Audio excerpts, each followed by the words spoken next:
আমি দলের নাম নিতাম না, যেহেতু এটা বিষয়ে কিছু ক্লেম করা হয়েছে সেই জন্য দিচ্ছি।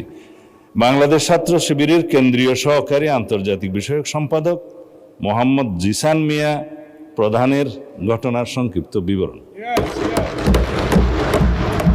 মাননীয় স্পিকার, উল্লেখিত বিষয়ে আমি মহান জাতীয় সংসদকে অবহিত করছি যে গত 11 জুন 2026 তারিখ রাত 8:30 কুমিল্লা জেলার দাউদকান্দি বাজার হতে বাংলাদেশ ছাত্র শিবিরের কেন্দ্রীয় নেতা, যার পদবি সহকারী আন্তর্জাতিক বিষয়ক সম্পাদক মোহাম্মদ জিসান মিয়া প্রধান নিখোঁজ মর্মে 12/6/2026 খ্রিস্টাব্দে দাউদকান্দি থানায় এসে তার পক্ষে মোহাম্মদ রাসেল আহমেদ, ঠিকানা স্থায়ী ও বর্তমান বীরবাগ গোয়ালি ইউনিয়ন বটেশ্বর থানা দাউদকান্দি জেলা কুমিল্লা, মোবাইল নম্বর বললাম না আছে, একটি নিখোঁজ জিডি করেন।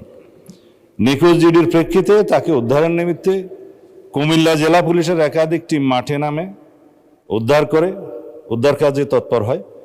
অনুসন্ধানকালীন প্রথমত নিখোঁজ ব্যক্তির আপন চাচাতো ভাই সজীব হাসানের মাধ্যমে জানা যায় গত 5-6 মাস পূর্বে ফেসবুকের মাধ্যমে জনৈক একজন নারীর সাথে মোহাম্মদ জিসান মিয়া প্রধানের পরিচয়ের সূত্র ধরে তাদের মধ্যে মোবাইল ফোনে কথাবার্তা শুরু হয় এবং প্রেমের সম্পর্ক গড়ে ওঠে।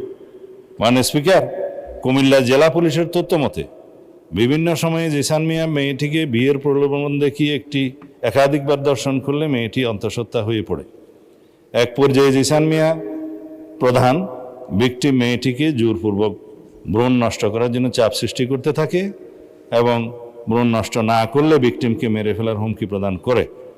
তার এক পর্যায়ে ভিকটিম মেয়েটি জানের ভয়ে বাচ্চা নষ্ট করতে ভ্রূণ নষ্ট করতে রাজি হলে জিসান মিয়া প্রধান তার পূর্ব পরিচিত ও ঘনিষ্ঠ জনক সিকান্দর আলীর ওষুধের দোকান হতে ভ্রূণ নষ্ট করার ট্যাবলেট ক্রয় করে ভিকটিম মেয়েটিকে খাওয়ায়।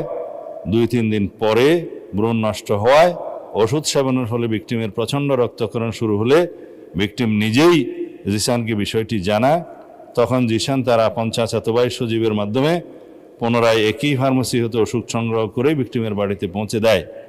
ওষুধ সেবনের পর রক্তক্ষরণ বন্ধ হলে ভিকটিম জিসানকে বিয়ের জন্য চাপ সৃষ্টি করে।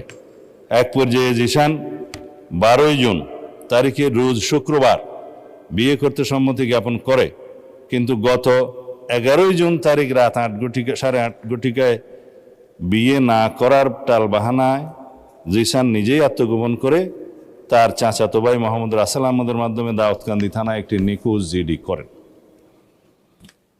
নিখোঁজ জিডির অনুসন্ধানকালীন কুমিল্লা জেলার লাকসাম থানা এলাকায় স্থানীয় লোকজন ও লাকসাম থানা পুলিশের মাধ্যমে আত্মগোপনে থাকা জিসান মিয়া প্রধানকে উদ্ধার করা হয়। ভিকটিম মেয়েটিকে থানায় হাজির হয়ে মোহাম্মদ জিসান মিয়াকে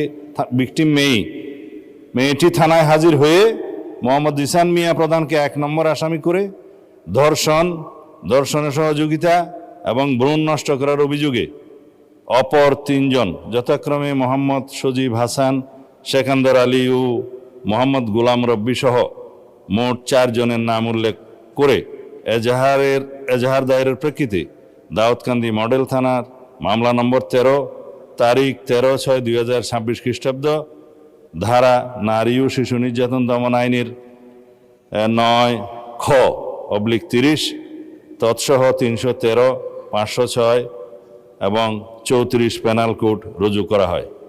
গত 13/6/2026 তারিখে এই অভিযুক্ত সজীব হাসান ও সিকান্দর আলী তাদেরকে গ্রেফতার করা হয়।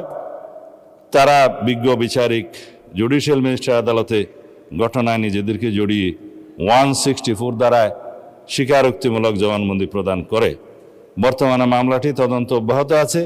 যেহেতু মাননীয় স্পিকার, এই বিষয়ে অনেকেই ভেরিফাইড ফেসবুক পেজে তার নিখোঁজের বিষয়টি অন্যভাবে বর্ণনা করে সরকারকে দায়ী করতে চেয়েছিল এবং প্রকৃত ঘটনা উদ্ঘাটনের পরে সেটা আমরা মনে করলাম এই ঘটনা জাতির সামনে প্রকাশ করা দরকার। আমি এই মহান জাতীয় সংসদের মাধ্যমে এটা প্রকাশ করলাম। ধন্যবাদ মাননীয় স্পিকার। ধন্যবাদ মাননীয় স্বরাষ্ট্রমন্ত্রী।